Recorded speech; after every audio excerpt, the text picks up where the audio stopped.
Welcome to another episode where part 2 of how to be an Iris fighter, where the physical dragon matches the spiritual, and how you can turn your heart from going into pain of relationship, bitterness, shame, and even wanting to just give up on our relationships altogether. How you can turn your heart into a present for your future spouse, and how you can learn how to love again. All right, and how we are going to do this is through learning about covenant, the dating covenant. And we're also going to talk about the 10 different kinds of love. Because so often we only hear about 3 different kinds of love, but there are 10 different kinds of love. Specifically, we're going to talk about pragma love, and we're also going to talk about agape and storge love and phileo love and consummate love. All right. So I'm very excited to get started. Okay, so the question is, what exactly is the dragon prophecy? How does the physical match the spiritual? All right, so in the physical, with Jonathan Cahn's book, The Dragon Prophecy, he speaks about the horses of the apocalypse, which mainly will be in full front view after the rapture, when the tribulation begins. And with that, there are 4 different horses with 4 different colors, symbolic of 4 different meanings, and which again, I like with Iris, she also has those same colors, but they have to do with the heart, not just with the physical devastation.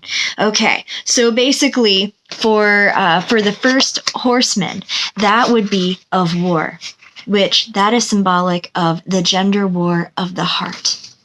And the second horseman, that has to do with black, which has to do with a famine, and which we are in America, we are in a famine of marriage. We are in a famine of love, because we live in a culture, not only is there a perceived 50% chance of divorce, but also within the dating relationship, there probably is a 75% chance that you will break up, that the man or the woman that you are dating is not your future spouse. All right. And then also, green, which has to do with pale green, which has to do with death. And in this case, it's the death of pride. It's the death of, just allowing you to just feel proud of yourself. This is, just gives birth to shame in the spirit. Okay. And then also with white, the white horse, that's supposed to symbolize peace. But, of course, in Iris's heart of the apocalypse, if we say, white is symbolized of the white flag, of just simply giving up on love altogether, of either saying, you know what, because love is not real, I'm just going to sleep around with whoever I want, and I'm just going to enjoy the time that I have with them, since, there's a 75% chance that the person that, says they love me probably really doesn't, because the greatest enemies that we have in America really is exes, or ex-husbands, or ex-wives, or ex-boyfriends, or ex-girlfriends.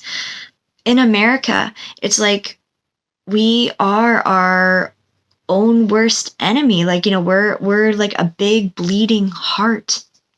And that's where Iris really is winning in this gender war. But there also is a prophecy of a branch of healing, which together can turn into just a true love revolution. Okay? And so the question is, if there is a 75% chance that the man that you are dating or the woman that you are dating is not your future spouse, how can you see that loving again, dating again, getting engaged again is worth the risk when it appears that our greatest enemy, who once was, really close to us, ends up becoming our biggest enemy. Okay? How can we prevent that? And that is through the dating covenant. All right, so now the question is, what exactly is a dating covenant? Well, there are 7 steps that have to do with covenant. All right, and there's also 10 different kinds of love that I'm excited to share this with you. And so basically with covenant, there was this whole big, 7-step principle. Sometimes it was 9 steps that that tribes would make with one another to become one tribe. And so basically the first one was that there would be 2 representative heads, and they would meet in the middle representing the tribes. And the second thing that they would do is exchange of robes. And you can see that in the Bible, with Zechariah 3, it is, with Joshua, where God exchanged his robe of righteousness with Joshua, and Joshua gave God his unclean rags. And so they were saying that your identity is my identity, and I'm giving you my identity. And then later, when Jesus died on the cross, that's when he just took away, the identity of the shame and gave him righteousness. Okay. So then also it's exchanging of the weapons. And so that is saying that your battles are my battles, and your victories is my victories. Your pain is my pain. Your dreams are my dreams. That's what exchanging of weapons really is. And also cutting of covenant. And that's where we have the figure 8. Oh, if I can find my figure 8, where did I put it? But in the figure 8, it's basically, they will cut an animal in half. And they will also be saying vows that, let it be to me and on my tribe or my descendants if I break this covenant with you. And so literally, it was, just saying blessings and curses. And so basically curse, had to do with the consequences of breaking that covenant. And blessings had to do with, the safety and the benefits of being within that covenant, with keeping your commitments, with keeping that level of integrity and promise that you have with this person. And then the next step was when they would literally cut their hand or their wrist, and they would hold the two tribal leaders would hold each other's hands and say, my blood is your blood. We are literally one. And God made a covenant with us. He made a covenant with Abraham. And basically with that, with the circle of the 8, it was God who walked the 8, where Abraham was asleep and he couldn't even walk. And God's like, you know what? Be unto me. If you break this covenant with me, I will pay your consequence. I will pay your debt. Whew, that's big. That's real big, real big. And then as for the blood covenant, Jesus made a covenant with us when he pierced his wrists. That was his sign of covenant with us. And then the next one is exchanging of names. And so with Abraham, he was Abram and Sarai was Sarai. But then when they made a covenant with God, God changed their names and he added a huh, which basically in Hebrew that has to do with how God's name sounds. And so it's like a combining of their names. Sarai to Sarah, Abram to Abraham, huh, Sarah. And, so God literally gave them his name. Okay. And then also the last part is the covenant meal. And where, Jesus with his disciples, he said, this is the blood that I have shed for you. And this bread is my body. And so literally he was giving himself up. And basically the sign of covenant, it started with the drinking of the wine. How cool is that? Okay, so you're like, all right, Katrina, that's kind of like a little deep for, a dating covenant. But, here's what I would say for a dating covenant. With the exchange of robes, to say like, hey, your reputation I seek to keep and I seek to promote. Even if we part both ways, I still will wish you well. The second one is exchange of weapons, where that's like, you know what? My words, my actions, I'm going to wish you well, and I'm going to release you to what it is that God wants you to do. I will not be a hindrance to you. And then also with the consequences, it's just like, if you become a hindering block to me, may God deal with me ever so severely so that nobody else has to. And just having this like sign of like pragma love that, just like, even if things do not work out, even if we are like a Paul and Barbara situation where, we are meant to separate in order to multiply with a new partner, just wish each other well. And like, what was started in the beginning, that one seed that was planted in time, that it still can grow into something. It doesn't have to be a complete waste because the relationship ended. Okay. And so with that, that's when you can have, your heart can start to become a present. Because, even if a relationship ended and that it was God, and that, you're supposed to part ways and you told each other the truth, and, you have that good closure. I would also put in a dating covenant, like how exactly you are going to close this relationship. Are you going to bless each other, or are you just going to add to their shame and just become their enemy and a curse to them? We don't have to stab each other's heart on the way out of a relationship.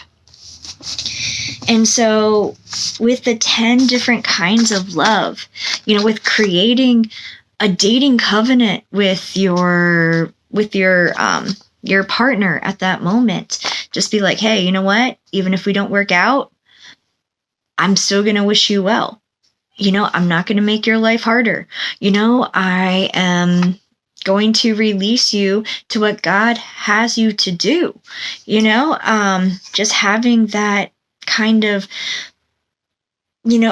expectation that, even if you go into this with me, it's not going to be a big risk to you if it fails. That would create a lot less fear in the dating world today. And basically, we always talk about, the 3 different kinds of love, which is like agape and phileo and eros. But there are literally 10 different kinds of love that also need to be brought to the table that are important in dating relationships. One is like phileo love, which is like a deep friendship, which is like affection and loyalty based on mutual respect, trust, and companionship. Because again, even if a relationship ends, that doesn't mean that you have to be enemies, especially if you're in the body of Christ, okay? And the second one is Suraj, which is like a natural, protective, unconditional love, which is kind of like, hey, even if we break up, even if we go separate ways, I still wish the best for you, okay? And then agape love, which is like unconditional, selfless, altruistic love, goodwill for humanity, which I guess is kind of the same thing as Suraj love. And then pragma love is more practical, mutual love based on compromise and shared values. And so I believe one shared value that you need to have is honesty. And you just need to say that, sometimes men, what you have to understand about women is that if you just ghost them, or, I'm sure maybe it's the same with men, if you ghost them and you do not tell them why the relationship went down the way it did, they will, in their mind, Like they will need to come up to conclusions and they will, just discuss with their friends. And a lot of times their friends or their therapist will tell them, hey, because you slept with them and they broke up with you, they were just after one thing. They never cared about you at all. Everything they did was just for that one thing, Any good they did, it's a lie, or, just saying that, they were just, they, because of how things ended, because now you are their enemy. How strong was their love for you anyways? Like, I love you so much, and like the next guy who says it, they're like, oh yeah, I've heard this before. How deep is your love for me? Okay. Is it like Eros love, where it's like romantic love that can, can completely turn into something else where, you wish to harm me and you don't want good for me in the end,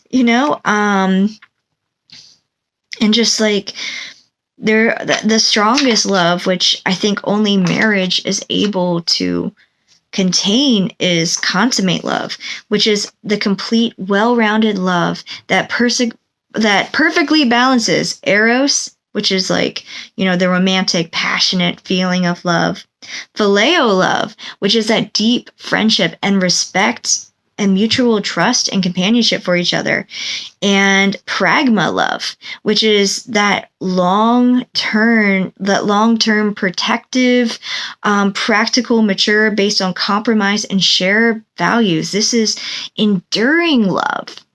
Okay. So I think in marriage, like consummate love, that's like the only thing that can really, allow this to take place. Of course, like there's like ludus love, which is like playful love. There is infatuation, which is like short-term lust or charm. I can't read my own handwriting. And then there's also Philatia love, which is like self-love. And so there's like 10 different kinds of love. So sometimes like it's important when you're in a dating relationship to ask like, okay, what kind of love is this? And what kind of love do we commit to even after we part ways?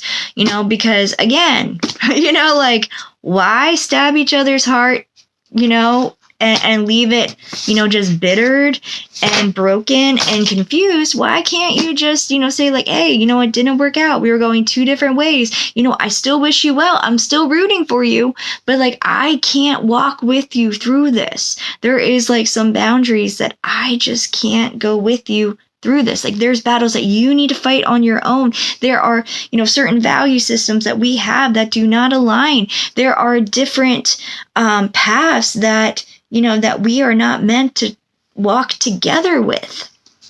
And so, like with this, it just kind of creates, this light in your soul that, once you have that dating covenant or whatever, like you can start to feel like you are safe to be who you are meant to be. You can feel like a king. You can feel like a queen, because you realize that, your identity is not,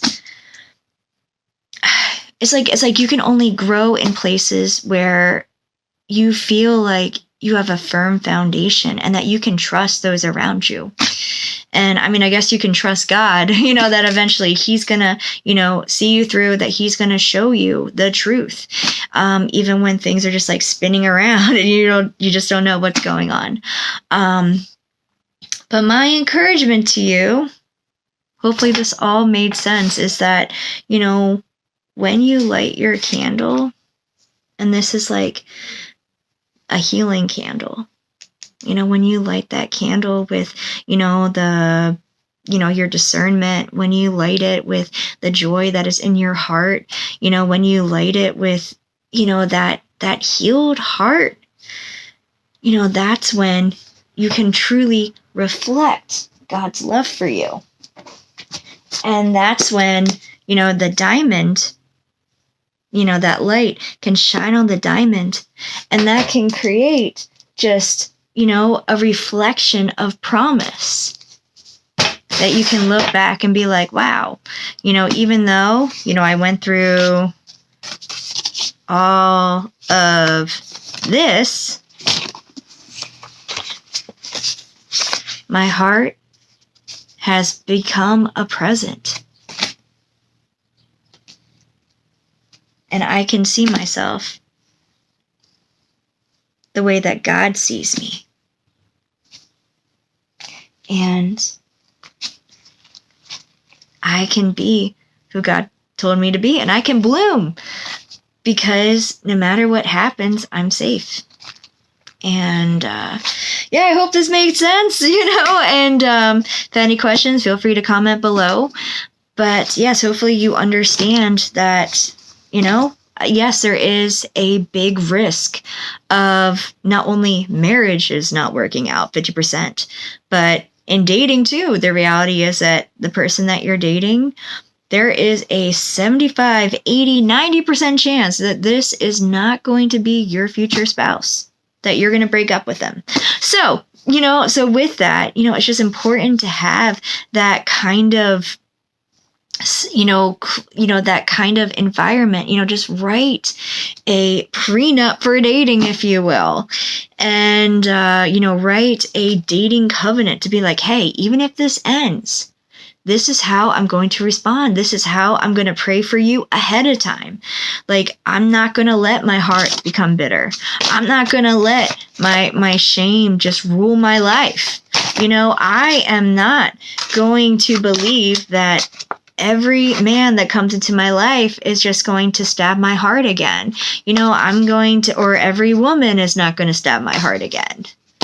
I'm going to believe that I can be a queen. And that even if I'm not somebody's cup of tea, there's somebody else out there for me. Either that, or what? God, Jesus has me. Because like the woman at the well, Jesus told her like, hey, it sounds like you slept with 5 guys and you didn't even marry one of them. And it never says that she remarried, it just said that she became a great evangelist. So what? No matter what happens, just keep fighting, to love and just use your talents for the greater good and just believe. Do not allow your heart to grow bitter. I can't find the black heart. Do not allow your heart to grow bitter. Do not allow shame to rule your life. Keep your heart a present. That's what you have for your future spouse, so that you can bloom where you are planted under their leadership. All right, God bless. Bye.